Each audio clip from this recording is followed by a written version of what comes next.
Hey guys, this is Greyshot117. I just want to tell you 511 is currently partnered with Code 3, so if you would like a chance to win a free copy of Code 3 as well as $2,500 worth of stuff, including maybe a hat, a really nice sweatshirt, maybe even an awesome backpack. Of course, just enter the sweepstakes, the link will be down below. Best of luck to you, and enjoy the video.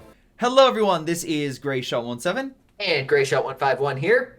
And today we're going to be going over Company Heroes 2 AT units. Right now, myself and 151 will be covering a number of different units in the AT sphere, along with future videos on other specialized units. But today, just AT guns.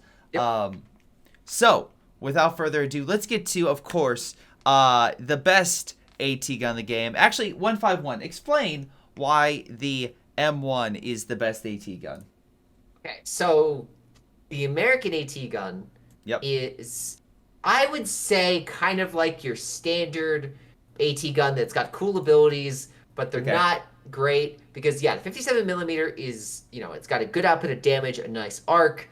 The problem basically starts with A, because it has such a wide arc that if, it can be less focused, so it can kind of like track enemy vehicles and kind of get a little bit wonky. It's the problem when you have larger arcs, right? It's kind of like when you're a machine gun, right? If you have two infantry going in different angles, like it takes a long time for the machine gun to turn. Same kind of thing if you got a wide arc with the AT gun, so it's so you have that. But then you also have to pay for it to actually penetrate armor.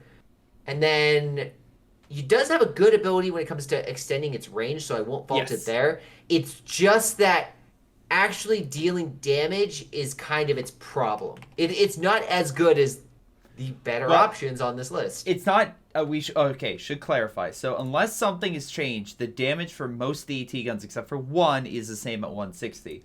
What the difference is the penetration. The American AT gun, without the additional bonuses, does not have the best penetration unless you fork over money, which makes sense. Given the Americans for munitions, you gotta pay 30 munitions, then you can get the good stuff. So I don't want to criticize it too much because it's just like an extra oomph. Like it's still an AT gun, it's still good. I think the extend range is fantastic because when you're just like trying to snipe that Yag and you need the extra bit of range. I mean, first you gotta pen it, but like it's still like that extra oomph that can get the kill on occasion. It does have a decent fire rate. It has the fire rate that's almost equal to twice the speed of another AT gun. So it's technically putting out more. So if you're versing lighter stuff, it can be pretty good. The problem is to get up against bigger stuff, you're either going to need more AT guns to increase your chances of penetration or spend that dough to actually do it. So I think because of it's still very good against maybe lesser armored or rear armored targets, it does have a use. And the speed at which it fires is pretty good, but I would say it's probably an A tier. Or maybe B tier. What do you think? I think that B tier is probably where it deserves to be. A high B, but a B tier nonetheless. It has faults. It's good. It's kind of expensive when you don't have the munitions, right? It's kind of like a catch-22. I think there's a lot better AT guns on this list that you would rather have. Yeah. But that's not saying it's bad. Again, I want to stress, it's not bad. It's just not as good as others. That's fair. And to be fair, there are AT guns that are better. We'll get to it, but once they get more veterancy, it gets a little bit better in terms of the reload speed and the chance of penetration and other things. So yeah, I think B tier is fine. Actually, I was thinking of A tier for one thing, but now thinking about it, there's another AT gun on this list I think is better. But what about the 6-pounder? 6-pounder? Okay, so the 6-pounder, which by the way, the one thing about the American AT gun, it was 270 manpower. This one is about 320, so it is 50 manpower more. Which does matter. Which does matter in the long term. Yeah, it's kind of, it's funny. It's similar to the pack, right? It's similar to the pack in multiple ways. But the problem with this one is the special is just repositioning, which I'm not a huge fan of. I think it's probably the lamest special ability for any AT gun. Yeah, I would rather just, I don't know, move it. Or like hit the American button and just extend the range and kill something than forcibly moving it up where the enemy can hit it, right? So there's that. Yeah, I mean, it's not like I'm trying to be honest, and It it's does. like if It you're does trying to have make a sure it better escapes, range. that's good. That's fine. It does have good range. Like I said, a lot of the stats are very similar to the pack gun. Like, it's funny how this thing is so close to the pack gun, yet the pack gun, in my opinion, maybe psychologically, does better than this, even though technically stats wise it is very, very similar, right? But I feel like the German pack gun, right, because of its special, because of the veterancy bonuses for it, it can do a little more than it. And just to kind of explain, the veterancy for it is the increased mobility about one, and then rotation speed, reload speed, and then accuracy and penetration. Right?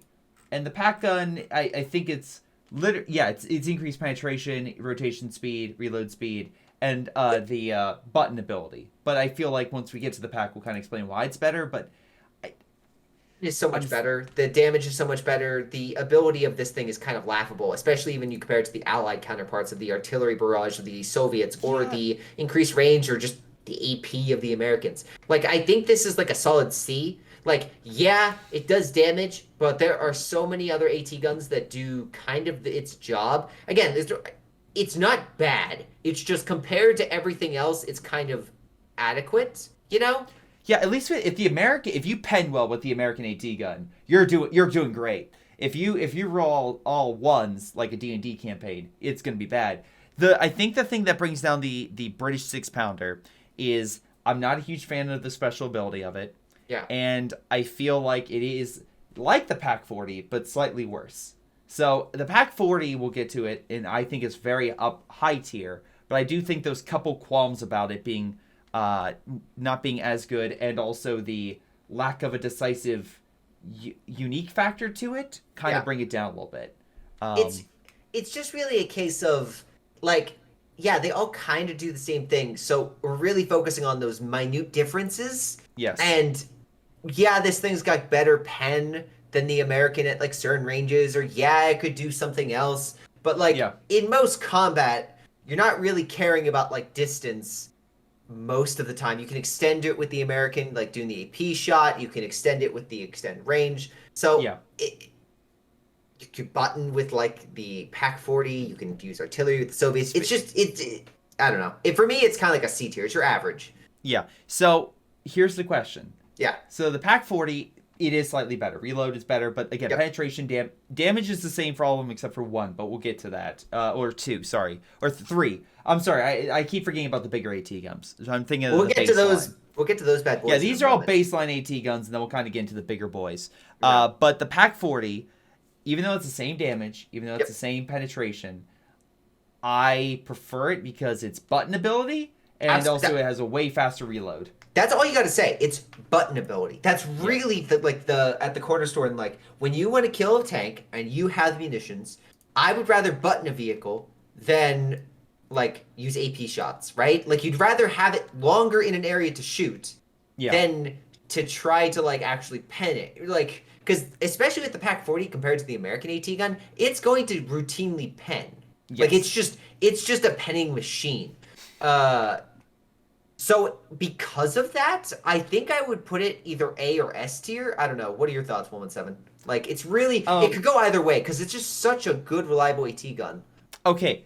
I feel like in the class of AT guns, we'll get to the Soviet one, and I feel like the Soviet one makes a case for being, on par with it in another unique way. But I think for being a pure AT gun, this goes in S tier because I do think it's probably the best AT gun for doing its job of being an AT gun, if that makes sense. If you have a choice and you see this on the ground and you're like, well, I have a 57 millimeter or I've got this quarter-pound. It's like, I'm going to take this. I want this. Like, that's the one you crave, right? It's the one. I actually remember as I was an American, I stole one of these things. And, like, turning the tide so decisively, because I could pen, like, Panthers. Yeah. It was like, yes, I don't bounce. What a change this makes. Speaking of bouncing, how about let's talk about the Soviet light AT gun. Or the M42. Oh god, this heavy hitter, this monster, this sucker that you get based out of a few commanders, like one I think, one or two. It does half the damage. It's got like a decent reload, but like, what are you using it against? Light tanks or light vehicles at the start? And again, we want to stress we focus on 3v3 and 4v4 scenarios. Sure, in a 1v1, this is going to ruin someone's day if they go for like a Luke's. Cool. Is it sad to say that if you did a scale, the American AT gun is closer to this thing in penetration than it is to a pack gun? Just without doing any bonuses. That's kind of showing you how low the American M1 can be. But I will say, this thing I used to call it the worst unit in COH2, and I will probably defend it. It's not the worst, because like I played with Skippy recently. He had a great time using 4 of them. It wasn't killing armor, but it was making them freak out because they were surprised by how much damage they were taking. But that being said, the damage is 80. It's half. Yeah, the fact you have to get 4 of them, though, just leads you to, like, what are, like, other than memes, right? Other than memes or 1v1s or, like, select situations, if you just get this early game, it's going to get outclassed relatively quickly. Whereas if you just get a normal AT gun by the standard Soviet 76mm, it's just going to do so much better. So I think in regards to the comparison of everything else, I made note of the British is like your standard AT gun, like it's good, but it's not as good as the others. Then this is a D tier. It has moments where it shines, and if you're catching outside those moments or not doing memes, you're just, what are you doing? Like you're just out of luck. The reason it keeps it out of F tier, it can effectively, or at least it has a canister shot that can hurt infantry consistently. So absolutely, like it has its moments. It has its select advantages in times, but like being good sometimes, like I don't know. Even if this is good 60% of the time, that's still a D, right? Yeah. If it's good 70% of the time, it's in C, which is this, like I don't know. That's just my thought process. Even I don't think this thing is good 60% of the time. I think this thing is good at most, like maybe like 30%. No, let's talk about an AT gun the Soviet AT gun is good majority of the time, and that's the ZIS. The ZIS gun's great because of one major factor. One, it's funny because we just did the artillery tier list, and people called out the fact we didn't list this thing because of its artillery ability, but the reason we did put in it's a special. It's a 35 munition special. It's not fair to count that with other artillery, though it is an artillery ability that can absolutely kill infantry if it hits right. I think in that regard it does its job well. It's good at damage. Yeah, it bounces on occasion, but like when it hits. I mean, all AT guns like do damage, the similar amount of damage, but when it hits. And the artillery ability can like just destroy blobs. Like even just basic infantry can annihilate if you're not watching or careful. So I would honestly rank this rather high. I think the special is better than the Americans because having an anti-infantry capability actually kind of helps defend it and give it a role outside of its normal usage. Like I've seen people, and I've used it myself, go after like machine guns with this or blobs with this. Like it just opens up an avenue that the other AT guns just can't match. And I think because of that, I would rank it bottom of S or top of A. It really goes in either slot. If we want to avoid like double upping like the AT guns, then this deserves to be an A. Easy A. Like without trying. So a couple quick things I'll point out would be one is 6 men, right? So it does have that. It's going to be harder for snipers or individual infantry killing models to kill. If you get up veterancy, it actually fires faster than the 6-pounder. Even though damage-wise it is equal to all of them, it also has a very good penetration. It's not as good as a pack gun, but it's damn close. It can get there. Yeah. If you get 2 of these, a Tiger tank or a Panther will have rough time, especially again. So it's a solid AT gun. It's not going to be having penetration issues like the American, right? So one downside I can say is that its larger frame does mean if it's decrewed, it is a large hitbox compared to our next topic of discussion that we'll be discussing, which is the OKW anti-tank gun when we eventually get there, which is quite minuscule and frustrating on certain maps trying to kill it. Yes, but I think that overall, if I had to like give a placement of it, I would probably. I'm thinking S. I don't know. Let's put it top of A. Let's put it top of A for now. Top of A until we deal with the packs. I feel like the pack guns are really going to be the. Yeah, they're gonna clinch the top spot. So don't worry about like, oh, what's an S? Just give us a few minutes. So in the meantime, let's jump yeah. into the OKW and talk about an easy A. I think this used to be an S tier anti-tank gun, but let's talk about the Rakettenwerfer, which is a thing that can go in buildings. It can go invisible. It can like automatically. No, like unlike the Zis that sometimes you can get that bonus with the very slow moving camouflage. Yeah, the slow moving camouflage. Oh, Here, yeah, we should bring up that. Yeah, so it does actually have some commander focuses that does provide boosts. I don't think any other AT gun here has something like that. Yeah, but it can go invisible. Does. Yeah, it can camouflage, which is nice. The thing I will say though is the Raketten can go invisible automatically. Now it can't move. When it used to be able to go invisible and slowly creep, that was broken, and they've nerfed it, and it's better for it. Damn, you almost convinced me to move the Zis gun because of that. Almost. Because it does have commander. Yeah. Well, the thing about again, here's the contrast between this. It's a a small AT gun. You can get it early. It's good against from the start of the game to the end of the game. Like I've stolen this and used it against King Tigers. It's effective. Is the penetration there? Not really, but like it's dirt cheap. It can like. You've got such flexibility with this thing, and it's rather fast on the move, right? If you cripple an enemy tank and you like chasing it, it's got a pretty quick movement and pickup time. Yeah. Like, so there's a lot of like little things that help boost it up, whereas the other AT guns I think have big things that bring it up or bring them down.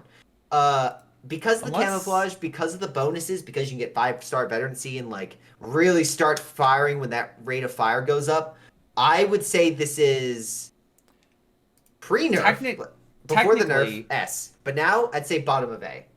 Technically, it does have a first strike bonus, because Vet 3 gets that.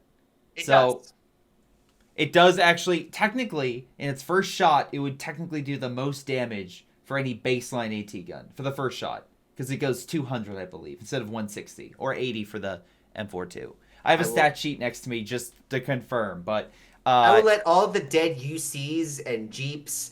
and scout cars know about that veterancy. Oh, wait, they already know because they're all dead. Because they already died from it. Yeah, I think A tier, that was a good spot for it. I think the big deficit for this is the fact that it's very easy to kill. Like, it's funny, a Zis gun could use its artillery to quickly kill a Rakettenwerfer. But it can retreat. That's the one thing that also puts it ahead. It can retreat and get out of tough situations. And be in a building. The Zis and this thing are like so neck and neck. Like I love the Zis. Yep. The Zis is my personal favorite of the two, but the Raketten is just so useful. It's got utility in almost like any situation. I would put it at the top. You could make a good argument, and I would not be surprised if people like flip these. Like Raketten goes top of A, Zis is at the bottom. Like it could really go either way. That's fair. So close. That's very fair. All right, so now that's all the baseline AT guns. You don't need a commander or something for any of these. Oh, okay. For the cheap Soviet AT gun you do, but for the rest of them you don't. Now we're gonna talk about. Let's dive into the British first, because I think this will set the stage for the piece de resistance. Okay. I think that if you were to ask me when emplacements were good, what tier this would be at, it would be like maybe top of S. Like it is like. It had an argument because you could heal it, you could like give bonuses, like there were so many factors like that like compounded to make this thing good that aren't available anymore. Like emplacements as a strategy isn't as viable as it once was in 3v3 to 4v4. Now, not to say this thing is useless. It's not. You put the sucker down on a VP and even a Yag Tiger will like be skittish, right? It's very, very powerful. It's very, very potent. It's good at denial of an area. However, it is hard to heal. It is expensive to replace if the enemy does destroy this. Brace doesn't last forever. There's a set time. Yep. There are enough little holes in its usefulness that I think knock this down from being what was like broken in certain like metas of COH2 to I think it's just an A tier. And compared to the availability and the accessibility of the other AT guns and their usefulness at most times, I would put this at the bottom of A. Do you disagree? But okay. One thing, it does have high explosive rounds it can fire, right? It does. And the big thing about it as a flare, and that might not sound like a big deal, but a unkillable recon ability that can fire far, right, that can see enemy opponents to use its maximum range is unique to AT guns. There's no other AT gun that can use its maximum range using its own default or veteran abilities, right? Yeah. Even the Rakenwerfer, which has first strike or something like that, or it has limited sight. It needs help from others. This one technically doesn't if you don't have it. Yeah. Again, the main thing holding it back, I would say, is just its utility, because the other AT guns are good most games. This finds its purpose in late game battles, or mid game battles. And I don't think that for most players, a lot of players don't get there in regards to their games unless it's close. Yeah. And it's good against like Yag Tigers and the largest of armor, like again, area denial. It's got its uniqueness, but it's still great. Yeah. It still packs a punch, and I would definitely recommend it. But mass armor charges or AT guns or mortars or artillery it's susceptible. Right? Yeah, it does have its weaknesses for sure. All right, so can we put the Pack 43 at the top? Oh yeah, easily. Yeah, okay, this is counting the OK. Yeah, this is counting the OKW variants, by the way, and the austere. But the OKW will be slightly higher because the same cost, but a little more. 5 instead of 3, baby. 5 veterancy instead of 3. Yeah, and for those who don't know what that would mean, and by the way, it is cheaper than the 17-pounder. It's 25 fuel cheaper and 50 manpower cheaper, but it can fire with veterancy. It can fire 2 times as fast, about 2 times as fast. It has also, even though same amount of damage, about a third less in health than the 17-pounder.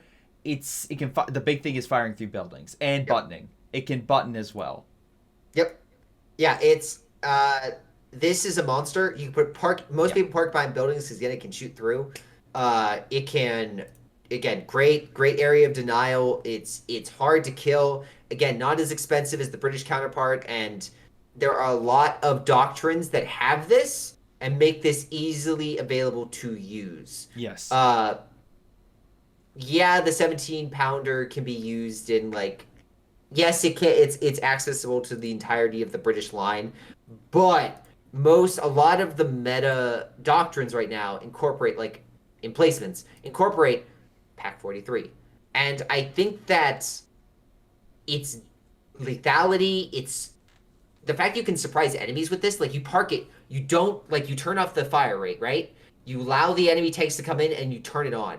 And things die. Things just evaporate. Or you hide behind a building, they get close, and then you start lighting them up, and they're like, they can't shoot you, but you can shoot them. Yep. And especially on urban maps, I'm thinking Anger Mood, or maybe not Anger Mood. Edinburgh Station. Edinburgh Station. Yes. God, do you park in the Pack 43 behind some cars and just go into town? Yeah, Leanne Forest, another good example. Yeah, it's so freaking stupid, but it's so broken and powerful.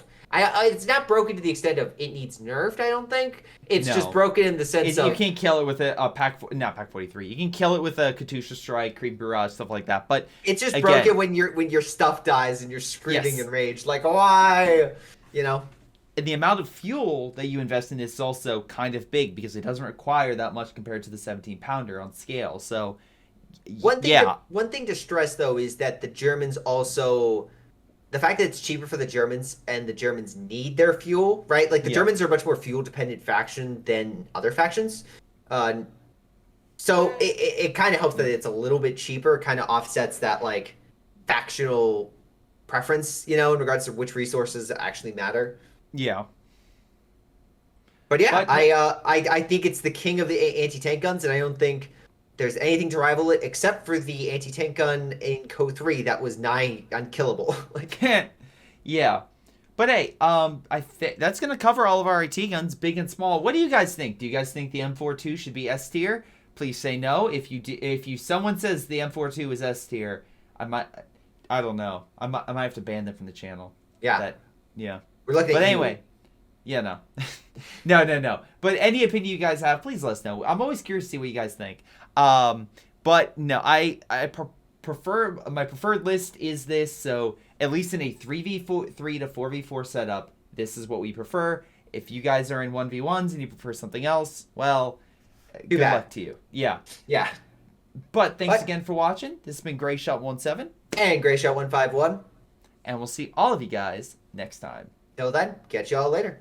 Hello everyone, this is Greyshot117, and before y'all go, let me give a special shout out to Patreon supporters Joey G240, Milam, Big Cooch, Aphyria, Ace, Pyro Shark, Tony B95, Epic Pleb.